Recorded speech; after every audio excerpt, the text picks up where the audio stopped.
સૌ વાલા મિત્રોને મારા જય સિયારામ। હું દુષ્યંત પાઠક શ્રી હનુમાનજી દાદાની અસીમ કૃપાથી આપની સેવામાં ફરી એક નવા વિડીયો સાથે હાજર છું। આજે રાત્રે બહુ જ મોડું થઈ ગયું છે વિડીયો બનાવવામાં, તો આપ સૌની ક્ષમા માગું છું, પ્રાર્થના કરું છું।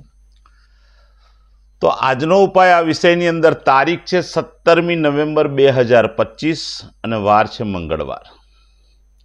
પંચાંગ કહે છે કે કારતક મહિનો કૃષ્ણ પક્ષ ચાલી રહ્યો છે, ચિત્રા નક્ષત્ર, પ્રીતિ યોગ છે, કન્યા રાશિનો ચંદ્ર અને વૃશ્ચિક રાશિનો સૂર્ય થવા જઈ રહ્યો છે।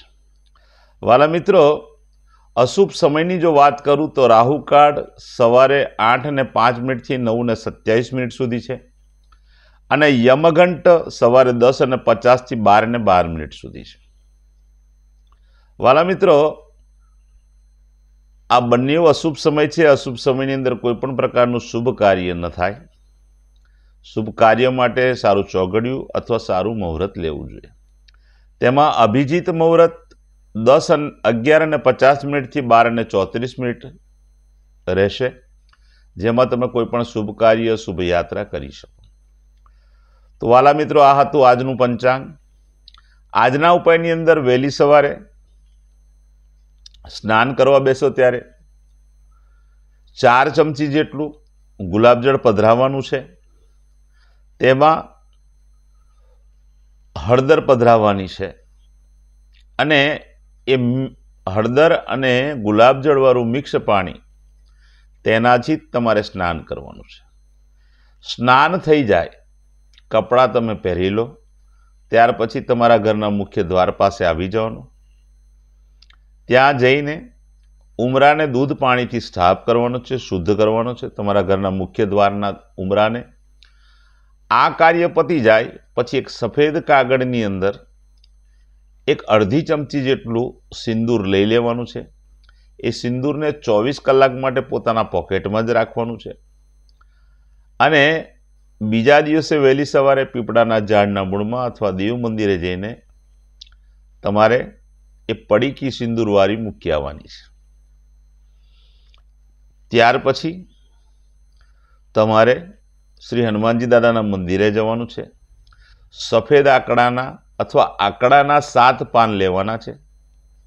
કોઈ પણ આંકડાના 7 પાન લેશો। શ્રી હનુમાનજી દાદાના મંદિરે જઈને શ્રી હનુમાનજી દાદા આગળ 7 આંકડાના પાન મૂકી દેજો, પગે લાગજો, ઘરે આવજો અને ત્યાર પછી સંધ્યાકાળે પશ્ચિમ દિશા તરફનું મુખ રાખીને શ્રી હનુમાનજી દાદાને એક હનુમાન ચાલીસા અને કાગભૂષણની રામાયણજીનો પાઠ શ્રી હનુમાનજીને અર્પણ કરવાનો છે।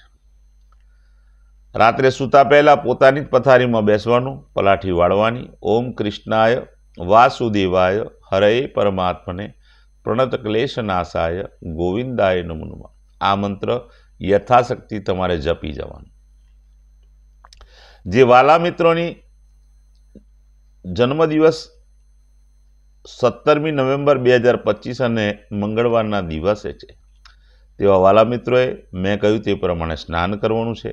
મેં કહ્યું તે પ્રમાણે જ તમારે તમારા ઘરના મુખ્ય દ્વારના ઉમરાને શુદ્ધ કરવાનો છે અને ત્યાર પછી તમારે કોઈ પણ ગણપતિ મંદિરે જવાનું છે।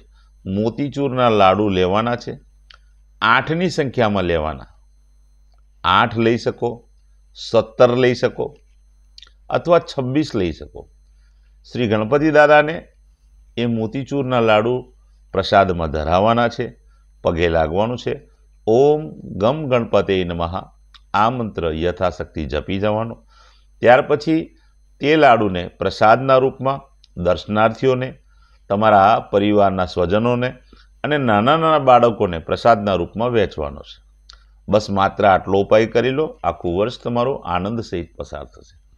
જેની મેરેજ એનિવર્સરી 17મી નવેમ્બર 2025 અને મંગળવારના દિવસે છે, તેવા બધા જ મારા વાલા મિત્રોએ સવારે સ્નાન કરી પોતાના વડીલોના ચરણ સ્પર્શ કરી આશીર્વાદ લેવાના છે અને ત્યાર પછી ગૌશાળા જવાનું, ગાયોને લીલું ઘાસની સેવા આપવાની છે।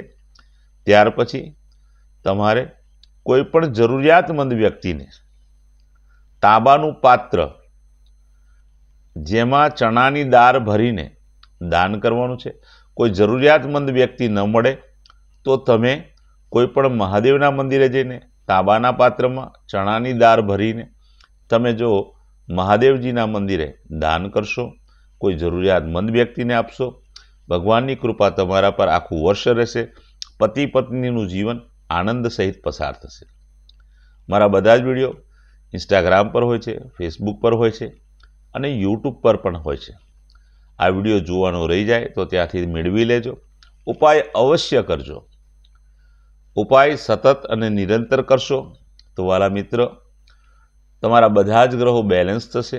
તમારા જીવનમાંથી દુઃખ, પીડા, ચિંતા અને ટેન્શન દૂર થશે અને તમે તમારા જીવનમાં સફળ થશો. મારી 2 હાથ જોડીને માત્ર એટલી જ પ્રાર્થના છે કે મારા વિડીયોને અવશ્ય શેર કરો. મારો વિડીયો કોઈ જરૂરિયાતમંદ વ્યક્તિ સુધી પહોંચે, બસ મારી એ જ પ્રાર્થના છે. કોકની સેવા થાય, કોકનું ભગવાન સારું કરે, એના જીવનમાં પ્રગતિ કરે અથવા સફળતા થાય, એ જ મારી પ્રાર્થના છે. તો વાલા મિત્રો, નવા વિડીયોમાં ફરીથી મળીશું. આપ સૌને મારા જય સિયારામ.